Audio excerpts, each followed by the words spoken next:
नमस्ते. हे आहे डाळिंब बाग. तर या ठिकाणं आत्ताच्या कंडिशनला हे अशा पद्धतीनं जी पानं खराब होत आहेत.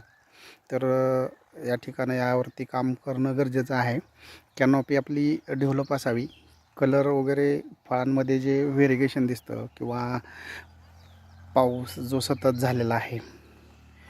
तर या पावसामध्ये एप्रिलमध्ये काही ठिकाणी झाला, त्यानंतर मेमध्ये झालेला आहे. मेमध्ये भरपूर म्हणजे सर्व ठिकाणीच पाऊस झालेला आहे. तर या पावसाचे परिणाम म्हणजे सगळ्यात महत्त्वाचं न्यूट्रिशन अपटेकिंगवरती जे प्रॉब्लेम आलेत, नंतरनं झाडांवरती जे काही ज्याला पाकळी करपा किंवा जी काही कॅनॉपी खराब होते झाडांच्या पानांची, तर त्यावरती काम होणं गरजेचं आहे. ते केलं तर आत्ता ह्या स्टेजमधल्या ज्या बागा आहेत, तर यामध्ये सगळ्यात महत्त्वाचं रूटनी अपटेकिंग करणं गरजेचं आहे न्यूट्रिशन. नंतरनं झाडांमध्ये जी ह्युमिनिटी किंवा ज्याला आपण आर्द्रता म्हणतो, तर ती व्यवस्थित असावी. म्हणजे बागेमध्ये वातावरणावरती शेड नेट वगैरे असं टाकलेलं आहे पहा, अशा पद्धतीनं. तर ही जी बाग आहे ही कोराळे गावामधील आहे. तर अशा पद्धतीनं हे बागेमध्ये वेगवेगळ्या प्रकारच्या डिफिशियन्सी किंवा वेगवेगळ्या प्रकारचे अटॅक आहेत सध्या चालू. तर ह्यावरती जर काम केलं तर ह्या पावसाच्या कालावधीमधील ज्या बागा आहेत, तर त्यांच्यापासून आपल्याला निश्चित प्रकारे चांगलं उत्पादन घेता येऊ शकतं. तर त्यासाठी न्यूट्रिशन मॅनेजमेंट, इतर स्प्रे शेड्यूल ह्या सगळ्या गोष्टी करणं गरजेचं आहे. हे जर केलं नाही तर बागा पावसाच्या या हानीतून वाचल्यानंतरनं आपल्याला अपेक्षित उत्पादन घेताना काळजी घेणं गरजेचं आहे. जमिनीमध्ये वापसा कंडिशन कशी राहील, तर ह्यावरतीसुद्धा काम करणं गरजेचं आहे. आणि पाणी वगैरे साचणं, हे असं ओल वगैरे असेल तर बागेमध्ये थोडंसं असं ह्या पद्धतीनं तुम्हाला असं वेगवेगळ्या ज्या कंडिशन पानांमध्ये खराब झालेली दिसत आहेत, ज्याला कॅनॉपी म्हणतो आपण, ती ह्या बागेमध्ये 150-100 ग्रॅमच्या आसपासचे फळं आहेत. तरी आता सेटिंग होत आहे. तर अशा पद्धतीनं हे क्लायमेटिक चेंजेसचे जे परिणाम आहेत किंवा जे इफेक्ट आहेत, हे बागेमध्ये आता जाणवत आहेत.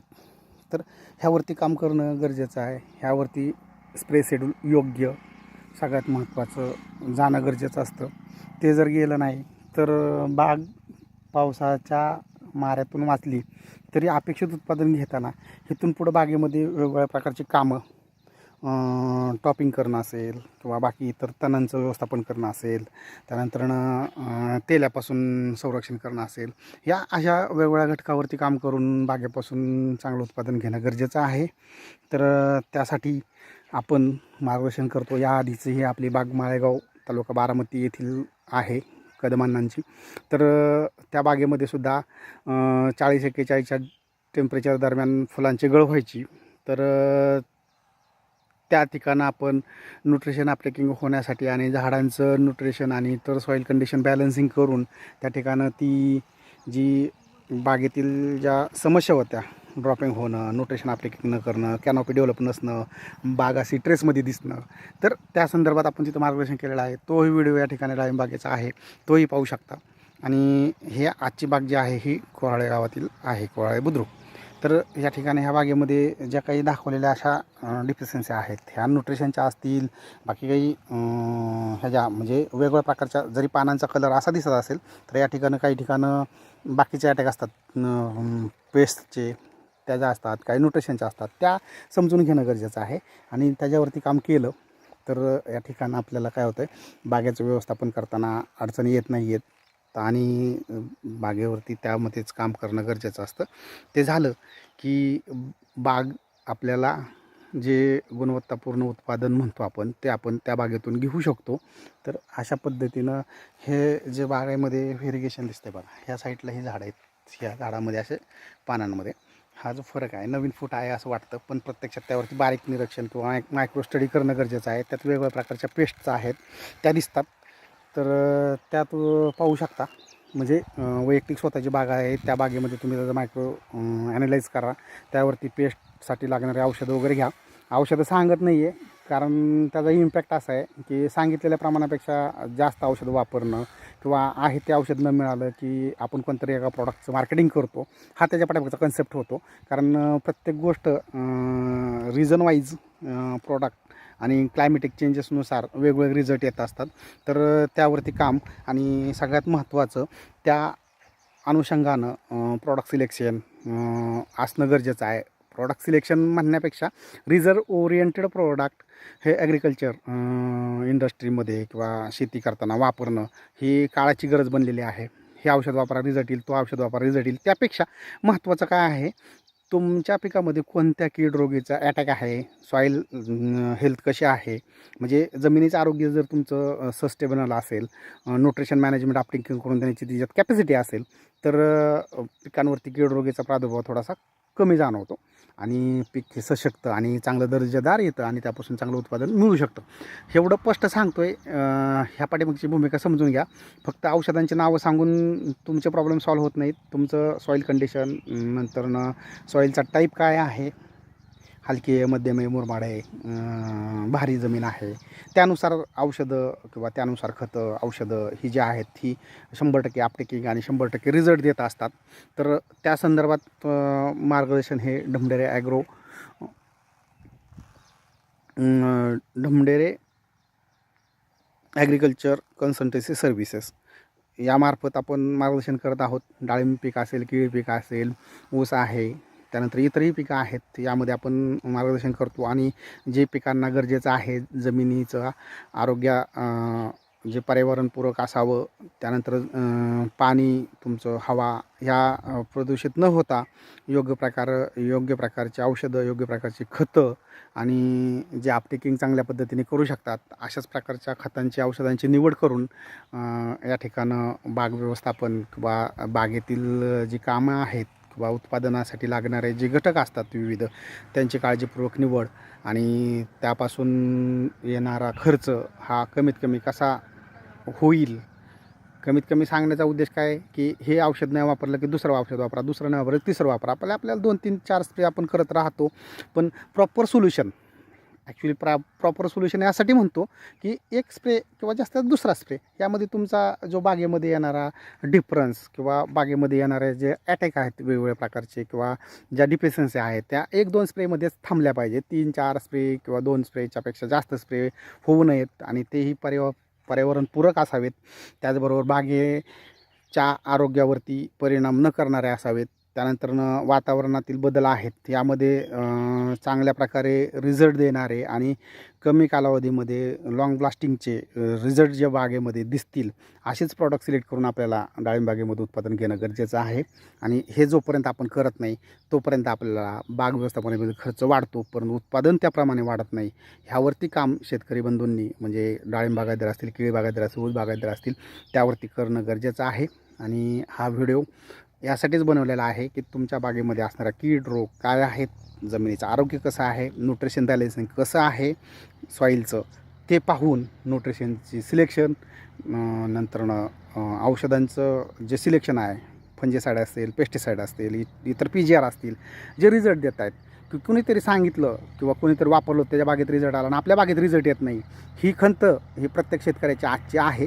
पण त्यावर न जाता आपला स्टडी आणि जसं म्हणजे काय म्हणतो आपण त्याला गायडन्स हे प्रॉपर असतं तर त्या ठिकाणी आपला खर्च वाचतो. त्यानंतरनं योग्य बागेचं व्यवस्थापन होतं, योग्य कीड नियंत्रणात राहतात, रोग नियंत्रणात राहतात, न्यूट्रिशनवरती होणारा खर्च, पेस्टिसाईड फंजिसाईडवरती होणारा खर्च आपला थांबवला जातो.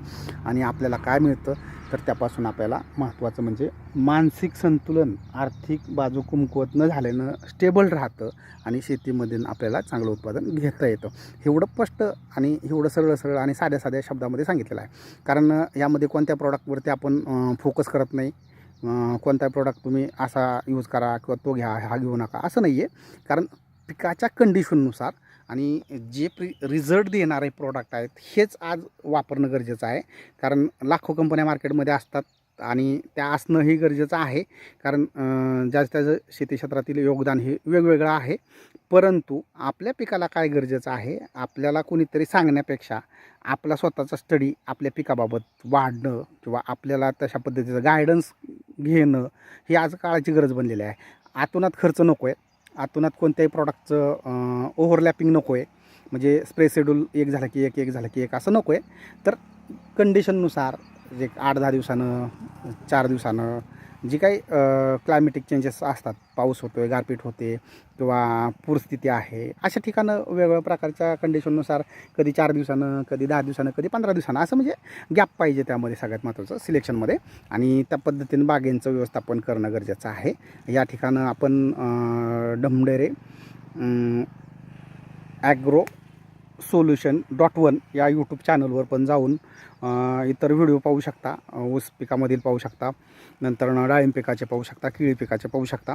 आणि हे एवढं वन टॉप सोल्युशन द्यायचं कारण एकच आहे, कारण शेतकऱ्याकडे शेती 5-10 एकर असते, त्यामध्ये वेगवेगळ्या प्रकारची पिकं असतात.